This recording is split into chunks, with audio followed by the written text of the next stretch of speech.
You're listening to Curiosity Invited with David Bryan here on LA Talk Radio.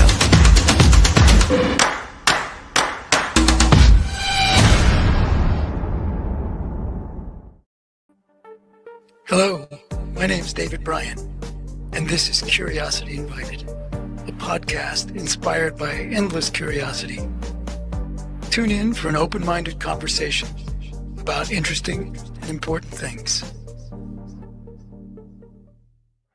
Hello, welcome to Curiosity Invited. My name is David Bryan, and today I'm going to have the pleasure of speaking with two women, actually, Pippa Jarvis and Emma Fleming. Pippa Jarvis, both currently living in South Africa, one from South Africa and one from the United States. Pippa Jarvis is an educator and the managing director of two organizations, TLC Children's Home and Embrace Village, both caring for neglected children and supporting their moms and their families with TLC, oddly enough, because she cares about people and she cares about communities. And Pippa is an extremely dedicated and smart woman, negotiating and navigating the bureaucracies that stand in the way of meaningful things being done in South Africa, especially for neglected families and neglected children, in a land that is still to this day, although better than it was, stricken with significant challenges, poverty, etc. Emma Fleming is the social media director for those organizations, and it's actually how I got to meet Pippa. Emma was a student in a school that I worked at years ago, New Road School, and I found my conversation with them both very inspiring, and I hope you enjoy it. Unfortunately, our conversation was interrupted midstream when Pippa's connection to the internet or her difficulty in her computer created a gap. And with editing, I was able to trim that gap down to about 30 seconds at the most. So if you're just listening, there will be about 15 minutes in, 14 minutes in, a slight pause. And I think we were able to pick up kind of where we left off. So you should be able to follow the conversation we were having.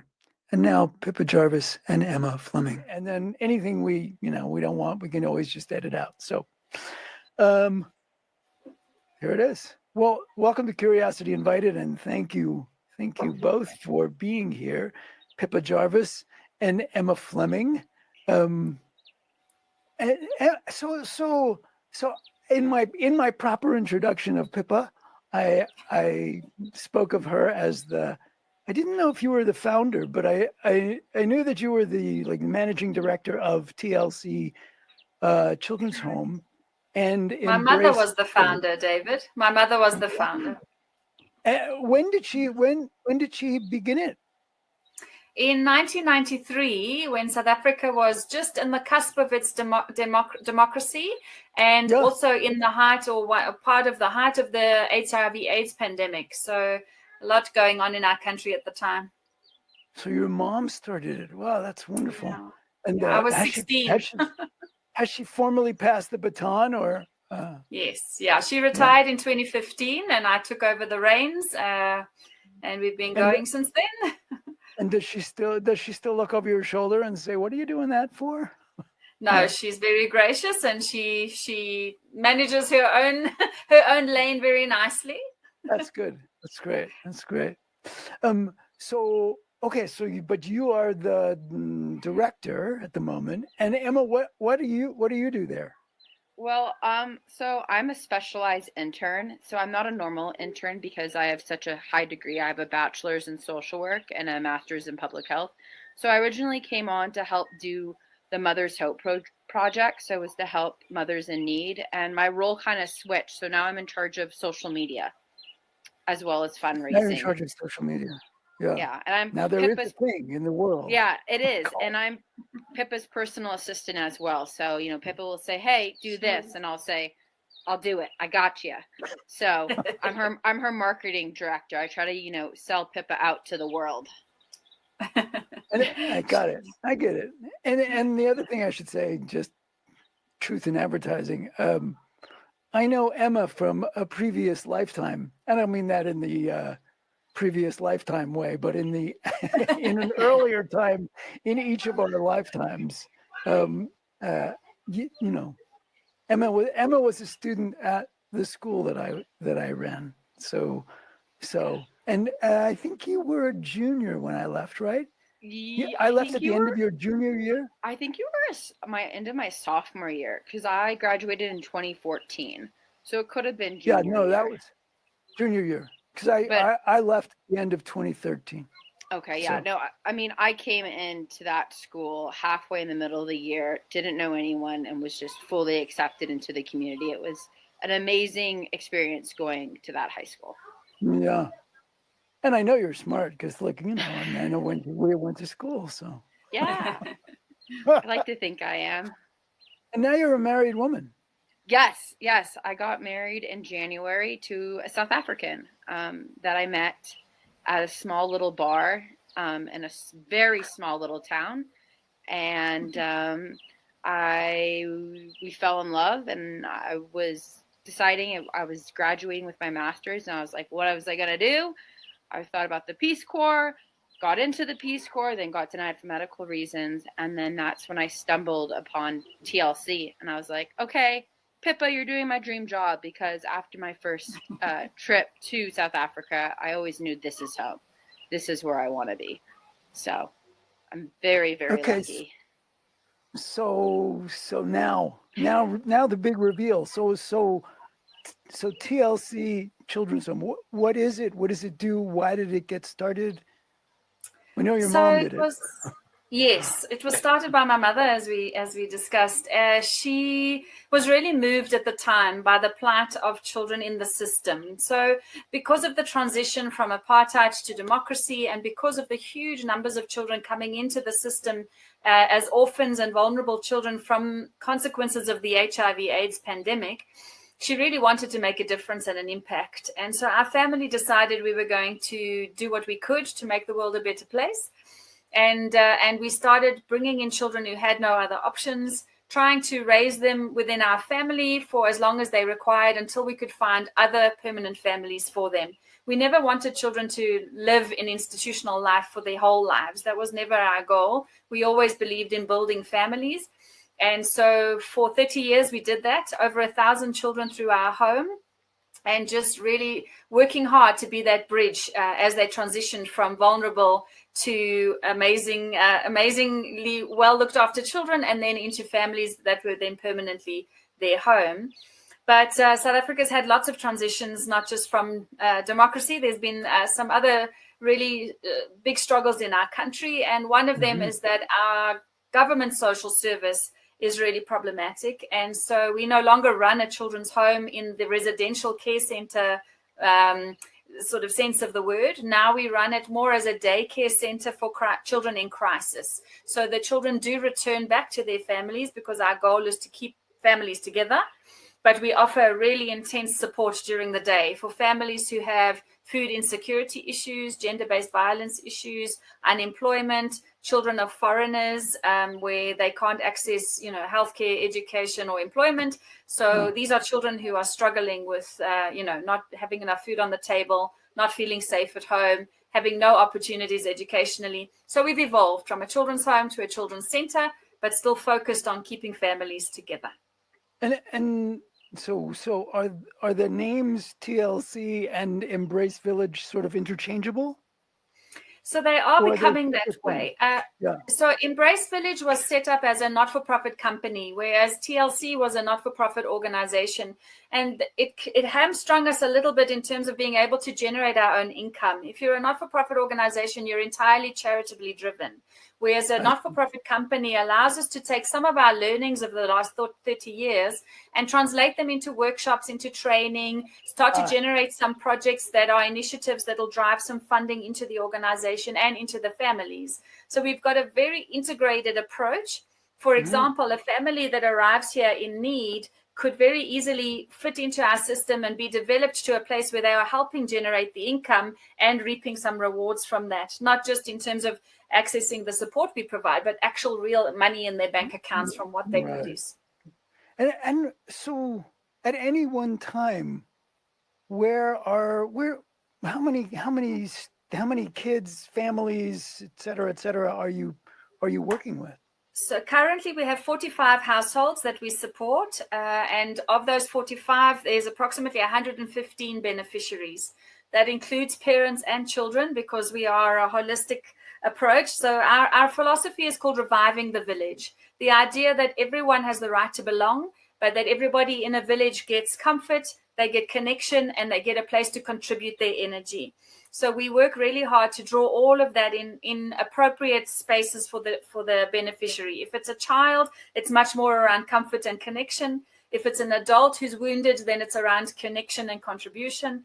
And together we're building the threads back of the social fabric. So we work really hard to make sure that everyone finds their place and is embraced in that, even when they're a bit messy as a human being. We know that when we're wounded, we're our messiest selves. So we try to encourage a mindset that says we are accepting and holding the space for you while you find your feet. And then when you do, the more you, so we try to take people from a high level of dependence and low contribution to a high level of contribution and low dependence. It's a switching up of the narrative. But it takes work. It's messy. And it's not always that pretty. But the end results are beautiful. And we see it every day. It's really wonderful. Well, so obviously you don't need to answer anything that I ask, but what does messy look like? What does that mean? So when people have come from a place of trauma, their behavior is often instinctual. So, I'm sure you've come across how brains are developed. When our thinking brain is unable to be reached, is because we're stuck in our emotional brain. People who have experienced a long time of trauma, and in South Africa, it's chronic trauma. This is trauma that it doesn't go away. You are not safe anywhere you go. You don't have enough. People are hostile. It's like just trauma upon trauma. That it determines your behavior, and it's often antisocial because it becomes very selfish. It becomes very internally focused. And so we're trying to create a safe place for that. But that means you have to accept the fact that sometimes people will be triggered and they won't be kind. They won't be patient. They won't be self-controlled. And you have to hold that space for them so that when a mother is losing her sense of humor, we always say losing your salvation. When you're behaving badly, you need people around you who say, I get it. I understand. I've been there. This is how we do it when that happens. And it's just holding that silent, we say practicing the pause. When people have a chance, when they're feeling flustered, if you can just get them to hold that space for a moment and practice a pause, they can often make a much better choice in terms of how they behave. So we try to provide that little quiet space for them.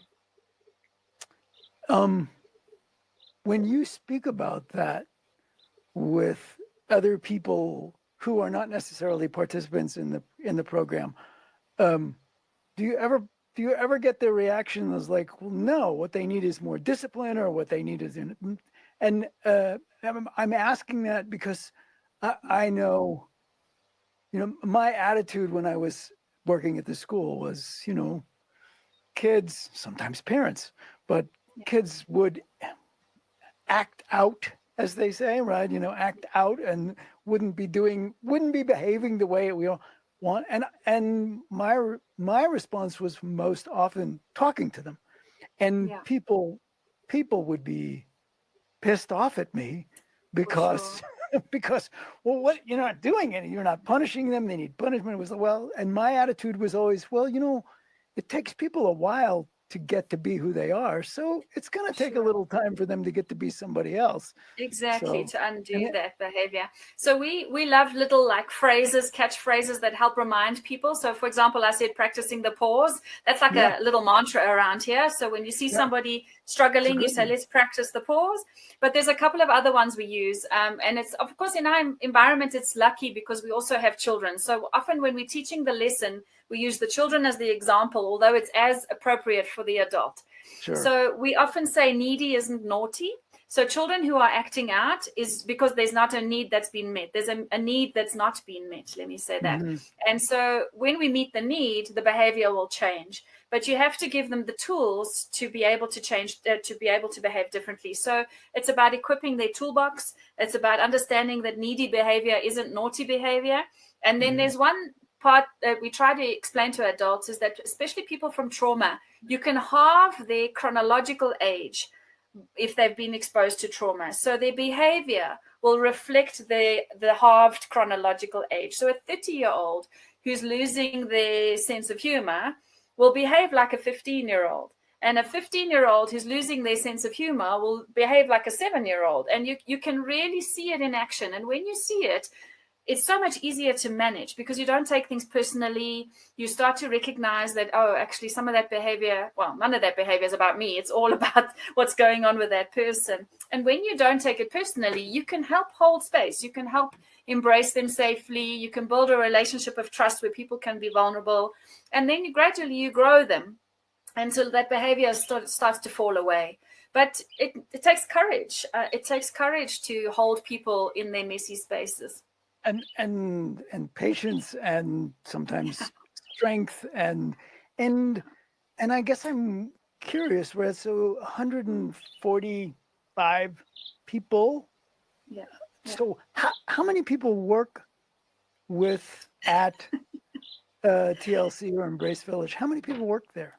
I'm so glad you asked that question. I love our model, David, because it takes a village, right? That if you really think about that process. So we bring in, let's say, a needy mommy, a mommy who's had real exposure to trauma, who's struggling to parent her children.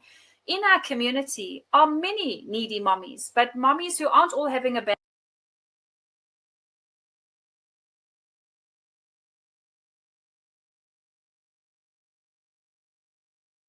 Anyway, I don't quite remember where we were, but no, Emma was speaking about her. So how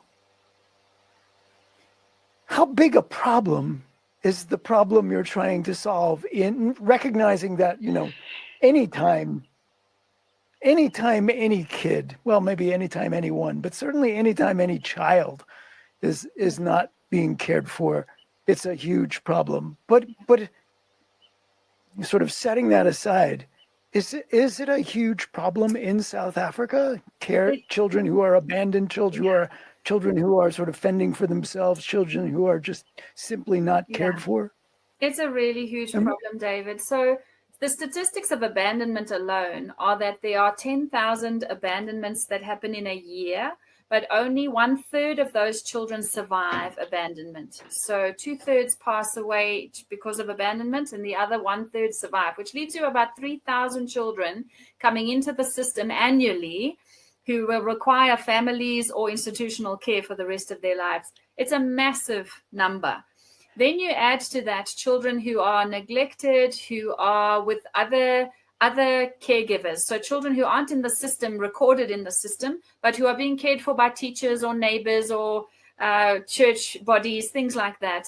So the statistics are very hard to gather, but poverty is massive, and we've normalized it. So it's a real problem because it's so excessive. The tiers of poverty are like, can you have a meal today? And if you can, you're one of the luckier ones. You know, like it's really, really harsh. Yeah, I would say from a statistic that I've heard, 50% of the population in South Africa is in poverty. 50. 50. Yeah. And the poverty statistic, or the minimum wage here, is $220 a month. So most of the families, so when we did our little data capture for our intake of the center, 81% of our families are surviving on $0 to $200 a month. And that's usually families of three people, either 2 children and 1 mother, or possibly both parents and 1 child. But it's really hard. If you think about paying rent, because people can't own homes, they often are living in informal settlements, but they still have to rent the shack that they're in because they don't own the land, because they're largely not South African. So there's a whole lot like a black market property system that goes on there, and it's terrible. The advantage that people take of foreigners and of impoverished people, women who have to exchange sexual favors in order to survive, like keep a roof over their head, and then they end up pregnant, and then the child is neglected. It's a cycle of devastation, and we have to do something about it, which is really what we're aiming to try and change. And when Pippa says informal settlements, I just kind of want to paint a picture. Imagine a dirt floor, and imagine steel or plastic or cardboard, and then a roof. That is an informal settlement. A latrine, a bathroom is shared amongst many. There is no running water. Usually you have to walk for the running water. And in South Africa, our running water is sometimes turned off and not always the cleanest, and can be filled with E. coli and other things you shouldn't be drinking. What percentage of the population live in the situation you're describing? Not that you necessarily have to have that information, but I'm curious. Is it widespread? It is widespread. And the statistics are hard to come by because, of course, it doesn't look good on our statistics to have this huge disparity. But South Africa is known as having the most disparate population demographic, from the poorest in the world to the richest. It's crazy. And the gap in the middle is massive. So it's really big. But from our local area, I can tell you that we have a population of minimum 10,000. So they believe 10 to 20,000 people living in an informal settlement just around the corner, and another 200,000 living on our western border.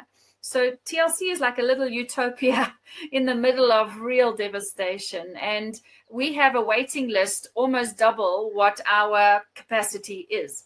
So with the right resource, we could expand our project and, create maybe some models of assistance in a different way. But at the moment, we're resource constrained. So we have a maximum, we're full to capacity, and in fact, slightly more, but the waiting list is double. And what does the facility look like? Is it you leave your home and you go to a place? Or is it attached to your home, or what? What is it? So I'm very fortunate. We have 3 sort of separate properties, but they are all within walking distance of each other. 2 are adjoining, and 1 is sort of across the road. And so we use all 3 properties to build our project. Remember, people have different needs. Some people need more socialization, and others need a bit of time to just reflect. Children need a particular kind of environment, and so we use the different spaces to the best that we can, taking the children from the mothers into our early childhood development center in the mornings allows them to be freed up for some skills development, some therapy, depending on what they need. So we try and split the community amongst the 3 spaces, and it works very well because you end up being able to focus in those areas. And so it looks agricultural. So we got quite a lot of land. We grow vegetables. It's very lot of grass and trees. It's very natural. Even the house aesthetic that we've chosen is largely wooden houses. So like little log cabins. It creates that sense of earthy connection that people really need, and that homely comfort. And it's also not such a stretch for our people coming from informal settlements. It doesn't feel quite as intimidating as a proper brick and mortar structure. Although we do have those, they're not the main body of where we work. So we've really been blessed. I can't say it was really by design, but it's just worked out that way, that as we were putting these things in place, they just worked for what we are ending up doing now. I mean, it's incredible to think that we built this facility actually for our residential childcare model. And now we don't do any of that, but the facility works beautifully for what we are doing. We have and is there programs. Oh, I'm sorry. Sorry. No, I'm sorry. I didn't mean to No. I wanted you to finish. Sorry. So I was just going to say, we have a program, of course, where the mothers attend on a daily basis, but we have a small program running where mothers who are homeless and are trying to, parent their children don't have options. They don't have community. They're often struggling with their documentation, and they don't have an income. So their options would be to live on the street with their children or to find a shelter of some sort. And so we piloted a project we call A Mother's Hope.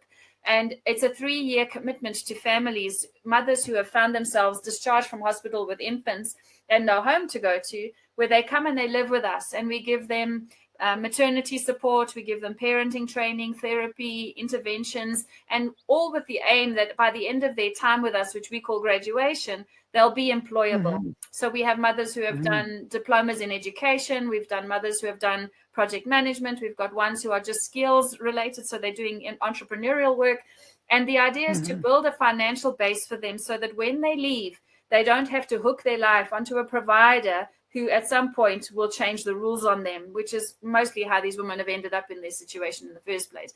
So it's a really life-changing strategy, and we see it like changing the destinies of people. They start off with this idea that their trajectory is so narrow and so hard, and we completely open up the opportunities for them just by giving them space and time and love, and it's magic. It sounds it.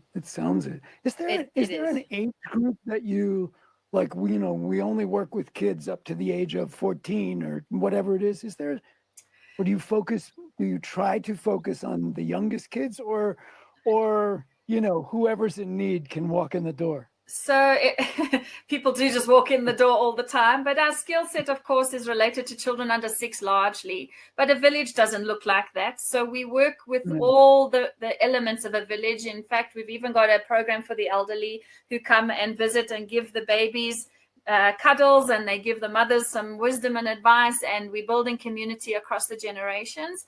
But it's small steps where we can and how we can manage. We're very, very flexible. Like we are fluid in terms of what need is being presented today and how best do we meet that need. And we just roll with whatever that is. But the basic tenet, of course, is that it's easier to build strong men than it is to fix broken ones.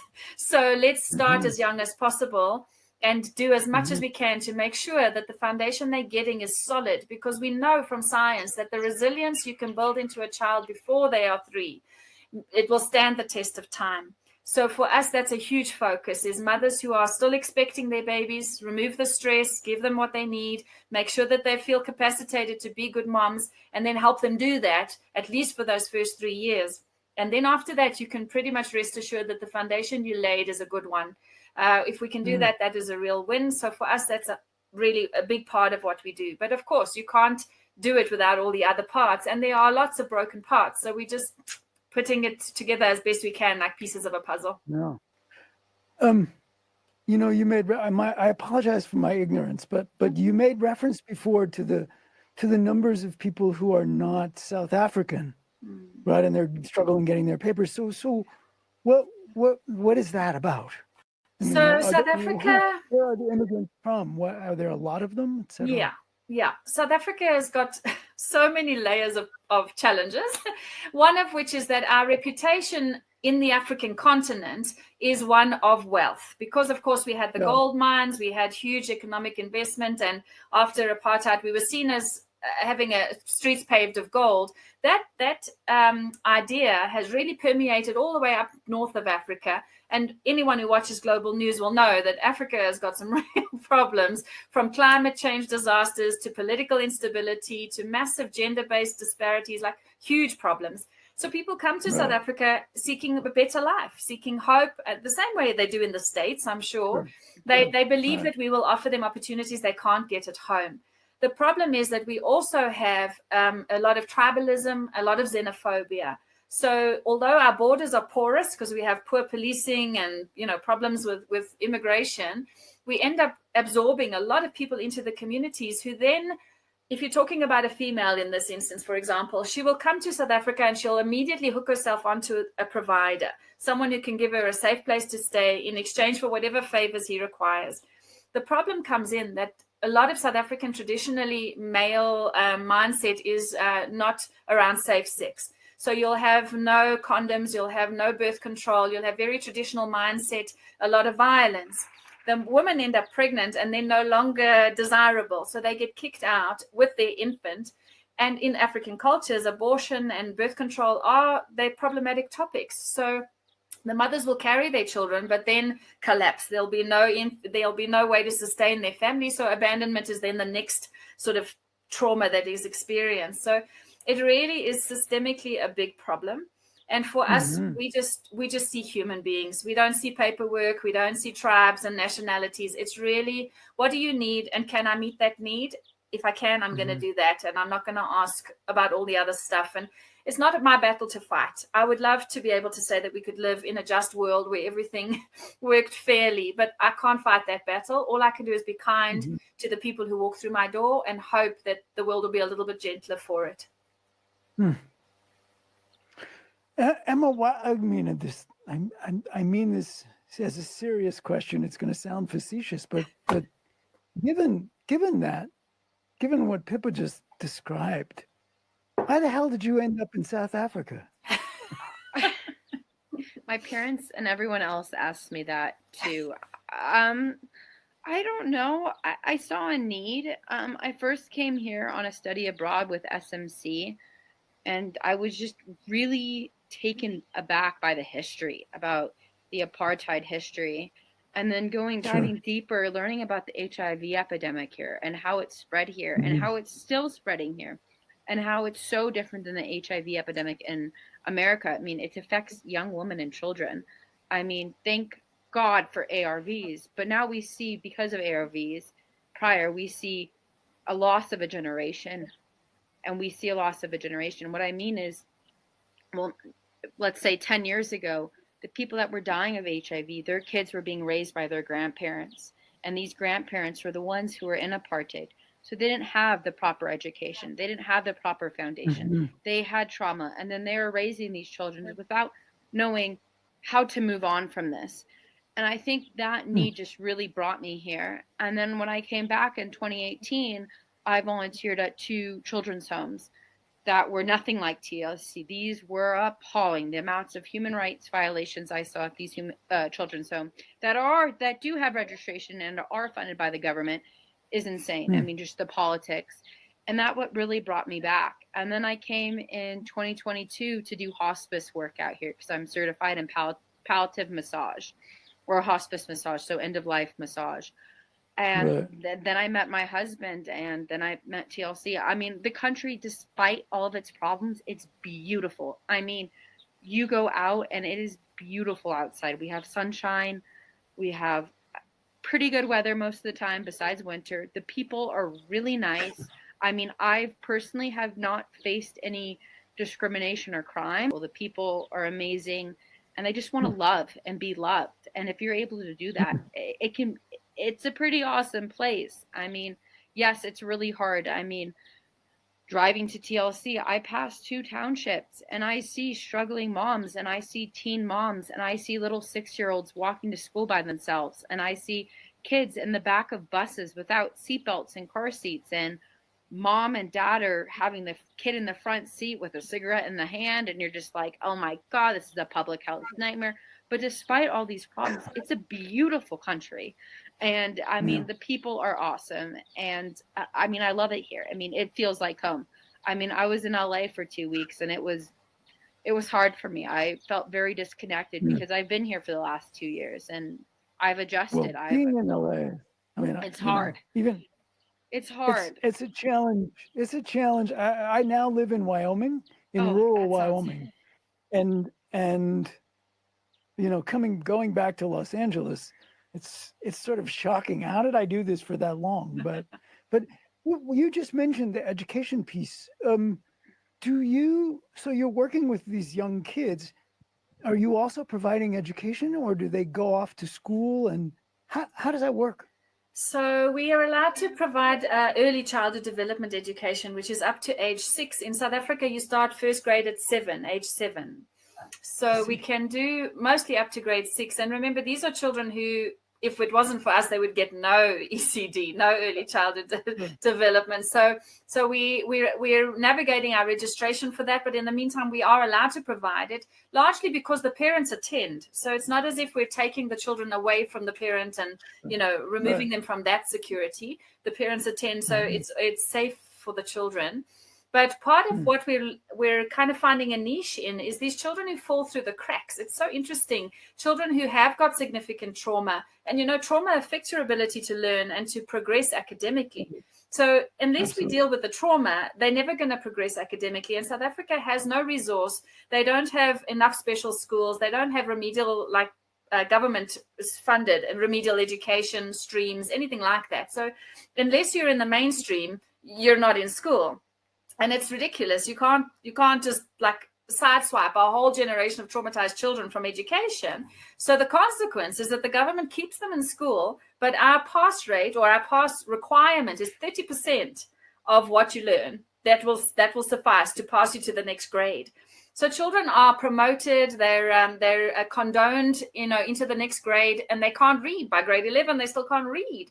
So we've found a little niche for children coming to our center on a homeschooling basis, where they can get some trauma therapy, some play therapy, a little bit of the grounding, go back to the foundations and fundamentals, and then hopefully reintegrate into school later. But at the moment, we're not doing more harm than the government, so it's a win. But it's, our goal is to get it registered as some kind of, so it's got a safeguard, And I want to say, also in schools here, the languages that are mandatory, most of the schools, they're either English or Afrikaans. And Afrikaans, I don't want to say is the white language, but it's the white language. And it's not the language that is mostly spoke these days. We have 12 official languages. So kids that are raised in a Zulu or Xhosa household then go to an Afrikaans school, they're not going to do well. They don't have that foundation of Afrikaans or that foundation of English if they're in their English school. Right. So we see that a lot of the kids that come to our ECD, the first time they heard English was from us, and they're learning English, and that's, going to help propel them future. I have a great example. There's a story. A mom came to Pippa when she was pregnant and she needed help. So we're like, okay, cool. So we adopted her into our Mother's Hope. She doesn't stay with us, but she does help with, do give her services. When she was in labor, I became really close with her. And when she was in labor, her son came to stay with me because he was on school holiday. He's 7 years old and doesn't speak any English. And he stayed with my husband and I for 5 nights. We had to use nonverbal communication. Everything out of his mouth was yes. Are you hungry? Yes. It's time to go to bed. Would look at me, and then I would, do symbols of bed and sleep and show the pillows and the blankets, and then he, got it. But at 7 years old, he doesn't speak English. What's going to happen if he goes to an English-speaking school, which his mom wants him to do because that's the best possible for his future? Sure. So, we see it all the time. And when Pippa was talking about people with learning difficulties, just speaking on my behalf, I have auditory and visual learning disabilities. I had ADHD. I couldn't read until 3rd grade. If my parents didn't push tutoring and other social services on the schools to get me an IEP, I would be one of these statistics. I would be one of these falling through the cracks students if I didn't have parents that were educated enough to get me the help I needed. So it's really near and dear in my heart to help these children because they need it. Something else just to point out is that children get labeled here as having learning disabilities when actually it's a language barrier or a trauma issue. So we've got children who, like Emma says, haven't spoken English. They get enrolled in an English-speaking schooling in 1st grade. They don't have the phonics. They don't have any understanding of even the names for shapes and things like that. Then they get assessed by an educational psychologist in order to get them into a special stream of schooling. And it's insane because what they need is a bridging class. They need an aid class that will help them get onto the right track. But the state is just not spending the resources they need to do that and to equip children properly. So it's, again, this idea of a village. We can't help everybody. We just don't have the resource, but we can help the ones that are here. And we know that if our child leaves from here to go to school, she doesn't leave our village. She's still part of our village. She can return here and get the extracurricular, the tutoring, the the emotional support that she might need in order to succeed. But people don't have that. They don't have villages anymore. They don't have people that they can lean on with extra experience, advice, resource, wisdom, whatever it is that they need. And that's what we're trying to create here. Well, I'm looking at the time, and I don't want to take too much of yours, but I clearly what you're doing is, for lack of another way of saying it, it's God's work, right? And I'm not sure I believe in God, but if I did, that would be the work. And what else do you want people to know about it, about what you're doing, that we haven't spoken about? Generally, people feel the truth of this. They understand the same way you say it's God's work, it's good work. They recognize that this is what the world needs if we want a better world. And so my always, whenever I have the opportunity to speak to people, I like to finish with an exhortation that says, you can make a difference. The problem feels huge. The problem feels unmanageable and insurmountable and irreparable and all those things that the media would want us to believe, that there's just no salvaging this. But there is, because every single life we can weave back into the social fabric is a part that strengthens it. And just like a net, if you take a fishing net with huge squares, a lot can get through and it's not as secure. But the tighter we can weave our communities, the tighter we can weave our families, the stronger society will be. And so please, people can get involved from the tiniest way to the hugest ways. There are real ways to impact the society and the world we want to live in today. It doesn't have to be with us, although, we appreciate every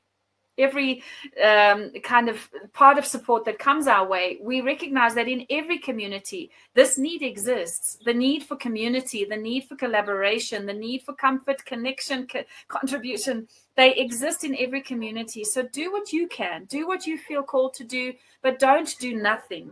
Anything that you can do will make a difference. The ocean is made up of drops. Yes, indeed. The ocean is made up of drops, indeed. Will you be sure, one of you, to send me so somebody may want to donate, right? I mean, so how do they do that, et cetera? So you don't have to say it right now, but if you send it to me, I'll make sure it's on the screen and in the notes. And we'll do that. What a privilege I feel like you've given me learning about this. And so thank you. Thank you so much. Thank you for having us. Oh, my pleasure. You're listening to Curiosity Invited with David Bryan here on LA Talk Radio.